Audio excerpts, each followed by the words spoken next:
గురించి మాట్లాడుకుందాం. గత 3 రోజులుగా చూస్తున్నాం మనం, 2 తెలుగు రాష్ట్రాల్లోనూ కూడా అకాల వర్షాలకి రైతులు తీవ్రంగా నష్టపోయారు. ప్రభుత్వం ఎలాంటి చొరవ తీసుకోవాలి, దీనిపై మీ విశ్లేషణ ఏంటి? ఈ అకాల వర్షాలు అనేవి ప్రధానంగా ఉద్యానవన పంటల్ని, అదే సందర్భంలో వాణిజ్య పంటల్ని బాగా దెబ్బతీసినాయి.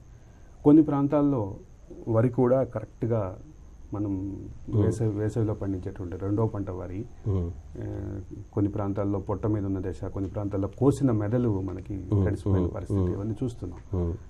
ఆరుగాలం పండించిన రైతుకి ఉన్న 12 ఈతిబాధల్లో అకాల వర్షం ఒకటి. ఈ అకాల వర్షం అనేది ఎంత ఇబ్బంది పెడుతోంది ఈసారి అంటే, ఆంధ్రప్రదేశ్ తెలంగాణ రాష్ట్రాల్లో గ్రామ స్థాయిలో దాదాపు 80-90% రైతులు, 80-90% రైతుల్లోని ఎందుకన్నాను అంటే, రెగ్యులర్ వ్యవసాయానికి దూరంగా ఉండి కూడా కొంతమంది పాల పరిశ్రమ మీద, కొంతమంది కోళ్ల పరిశ్రమ మీద ఆధారపడిన రైతులు ఉన్నారు. అందుకని 80-90% రైతులు ఎవరైతే ఉన్నారో వాళ్ళందరూ చాలా ఇబ్బందికరమైనటువంటి పరిస్థితిలో ఉన్నారు. ఈ పరిస్థితుల్లో మనం గత వారం రోజుల క్రితం మోడీ గారు చెప్పినటువంటి ఒక పాయింట్ చూసాం.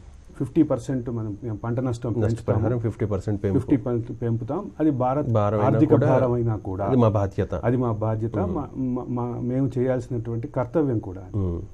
ఈ పాయింట్ని ఖచ్చితంగా మనం కన్సిడర్ చేసుకుంటాం. ఒకటి మాత్రం వాస్తవం, రైతు అనేవాళ్ళు లేకపోతే దేశం లేదు. అది వ్యవసాయక దేశం భారతదేశంలో రైతుని మనం ఖచ్చితంగా కాపాడుకోవాలి. రైతుకు ఇచ్చినటువంటి ఆపదని మనందరం మోరల్గా సపోర్ట్ ఇవ్వాలి. నేను నిన్న పోచారం శ్రీనివాసరెడ్డి గారి స్టేట్మెంట్ కూడా చూశాను. చైనా నుంచి చంద్రబాబు నాయుడు గారు రివ్యూ చేశారని కూడా చూశాను. ఈ రెండింటి నేపథ్యంలో ప్రభుత్వం మరింత చొరవ తీసుకుని, ప్రభుత్వం ఆ గ్రామ స్థాయిలో ఉన్నటువంటి వారి పార్టీలు కూడా దీన్ని ఒక ప్రధానమైన విపత్తుగా తీసుకుని మనం రెస్టోరేషన్ యాక్టివిటీస్, రైతులకి ధైర్యం చెప్పే కార్యక్రమాలు చేయాలి. ఎందుకంటే ఇప్పటికే మన దగ్గర రైతు ఆత్మహత్యలు బాగా ఎక్కువగా ఉన్నాయి. రెండు రాష్ట్రాల్లోనూ పోటీగా ఉన్నాయి రైతు ఆత్మహత్యలు.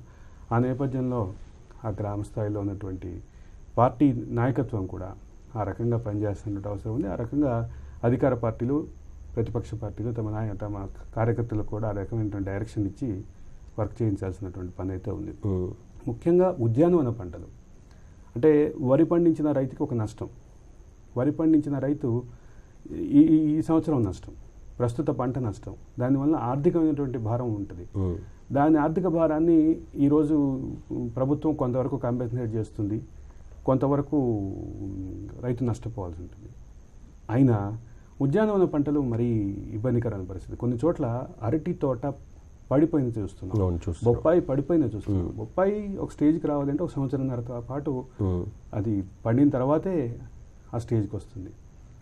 బొప్పాయి మనం ఘోరంగా నష్టపోయింది చూస్తున్నాం. అరటి చూస్తున్నాం, కొన్ని ప్రాంతాల్లో మామిడి చూస్తున్నాం. మామిడి చెట్లు కూలిపోయినాయి, ఈదురుగాళ్ళకి మామిడి చెట్లు కూలిపోయినటువంటి సందర్భం కూడా చూస్తాం. అయితే పొలాల్లోని పంటే కాదు, ఆల్రెడీ కోసి గట్టు మీద పెట్టిన పంట కూడా నష్టపోవడం జరిగింది, తడిచిపోవడం. మెదల్లో పెట్టిన పంట. రెండోది ఎప్పటి నుంచో ఒక సమస్య ఉందండి. అది ఎన్జి రంగా గారు, సుందరయ్య గారు విశాలాంధ్ర ప్రజారాజ్యంలో కానీ, ఎన్జి రంగా గారు తనటువంటి రచనల్లో కానీ చాలా సందర్భాల్లో దాని గురించి ప్రస్తావన చేశారు. ఒక సమీకృత గిడ్డంగుల వ్యవస్థ ఉండాలి. మార్కెట్ యార్డుకి తీసుకొస్తే మార్కెట్ యార్డుకి కనీసం కవరింగ్ లేని పరిస్థితి తెలుగు రాష్ట్రాల్లో అనేక చోట్ల చూస్తున్నాం. మార్కెట్ యార్డ్లో కవరింగ్ పైన ఏదైతే రూఫ్ ఏదైతే ఉందో, ఆ రూఫ్ ఉండటం ద్వారా కొంతవరకు దీన్ని మినిమైజ్ చేయగలుగుతాం. ఇప్పుడు యార్డ్ ఏదైతే ఉందో, యార్డులో మార్కెట్లో ఇప్పుడు మనకి ప్రముఖ మిర్చి మార్కెట్ యార్డు తెలంగాణలో మిర్చి అండ్ పసుపుకి ఎనుమాములా ఉంది, గుంటూరులో మిర్చి యార్డు ఉంది. ఇట్లాంటి చోట్ల కవరేజ్ లేని పరిస్థితిలో, రూఫ్ లేని పరిస్థితుల్లో దాన్ని మనం ఇబ్బందికరమైనటువంటి పరిణామం చూస్తున్నాం. ఈ నేపథ్యంలో మనం ఒకటి ప్రధానంగా ఆలోచించాల్సింది ఏంటంటే, తెలంగాణ అండ్ ఆంధ్రప్రదేశ్ 2 రాష్ట్రాల ముఖ్యమంత్రులు, 2 రాష్ట్ర ప్రభుత్వాలు అర్జెంటుగా ఈ అంశం పైన ఆలోచించాల్సిన పరిస్థితి. అంటే మామూలుగా జూన్ నుంచి సెప్టెంబర్ వరకు వర్షాకాలం, ఆ సమయంలోనే వర్షాలు పడుతూ ఉంటాయి. కానీ ఈ వడగళ్ల వాన, వీటి అకాల వర్షాలు, దానివల్ల జరిగే పంట నష్టం కానీ ఆస్తి నష్టం కానీ దీన్ని ఎలా చూడాలి మనం? నేను నా బాల్యంలో వడగళ్ల వాన ఒకసారి చూసాను. అవును, ఈ మధ్య ఫ్రీక్వెంట్గా చూస్తున్నాం మనం హైదరాబాద్లో. సైజ్ కూడా సుమారుగా ఒక 20 గ్రాములు 25 గ్రాములు, కానీ ఇప్పుడు సైజ్ అయితే బాగా 25 కిలోల వడగళ్ళు కూడా పడ్డాయని చెప్పి అవునవును ఈ మధ్య కాలంలో. దీనికి ప్రధానమైన కారణం వాతావరణ అసమతుల్యం. అనేక ఇండస్ట్రియలైజేషన్ మూలంగా అనేక రకమైనటువంటి పరిణామాలు. మనకి జీవశాస్త్రంలో మెండల్ చెప్పిన ఒక ఫార్ములా ఉంది. జీవ పరిణామం గురించి మెండల్ 3వ శాస్త్రవేత్త పరిశీలన చేసింది. ఫస్ట్ డార్విన్, 3వవాడు మెండల్. మెండల్ ఒకటి చెప్పాడు, ఇండస్ట్రియలైజేషన్ మూలంగా సీతాకోకచిలుక తన రంగు మార్చుకుంది. బఠానీ గింజల్లో, బఠానీ పూలల్లో పోలినైజేషన్ ఏదైతే దెబ్బతింది, అది ఒక వికృత పరిణామానికి ప్రాథమిక దశ. ఇవాళ మనం తుది దశ చూస్తున్నాం. దీనికి ప్రభుత్వాలు గ్రీన్ హౌస్ వాయువుల కంట్రోల్కి కానీ, అదే సందర్భంలో గ్లోబల్ వార్మింగ్కి కానీ సరైనటువంటి చర్యలు చేపట్టాలి. చెట్ల పెంపకం బాగా డెవలప్ చేయాలి.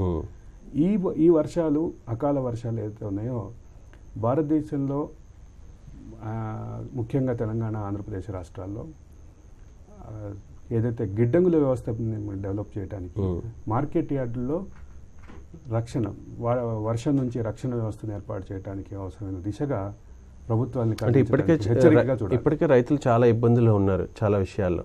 సో మోడీ ఒక ప్రకటన చేశారు ఇందాక మనం అనుకున్నట్లుగా 50% పంట నష్టపరిహారం పెంపు, తర్వాత అది కొంచెం భారమైనా కూడా అది మా బాధ్యత అని చెప్పి. సో అది ఇంప్లిమెంట్ అయ్యే అవకాశం ఉందా ఇప్పుడు? అది ఇంప్లిమెంట్ అవ్వడానికి దానికి ఉన్నటువంటి ప్రధానమైన అంశం ఏంటంటే, ఇప్పుడు ఫర్ ఎగ్జాంపుల్ ఏదైతే రాష్ట్రంలో జరుగుతుందో ఆ రాష్ట్ర ప్రభుత్వం నివేదిక ఇవ్వాలి. నెక్స్ట్ కేంద్ర బృందం వస్తుంది. ఈ ప్రాసెస్ అంతా అవడానికి 1 సంవత్సరం నరబడుతుంది. ఇమ్మీడియట్గా ఇంటీరియం రిలీఫ్ మధ్యంతరమైనటువంటి ఏదైతే రిలీఫ్ ఉందో ఆ రిలీఫ్ని రాష్ట్ర ప్రభుత్వాలు విడుదల చేయాలి. అది రాష్ట్ర ప్రభుత్వాల బాధ్యత.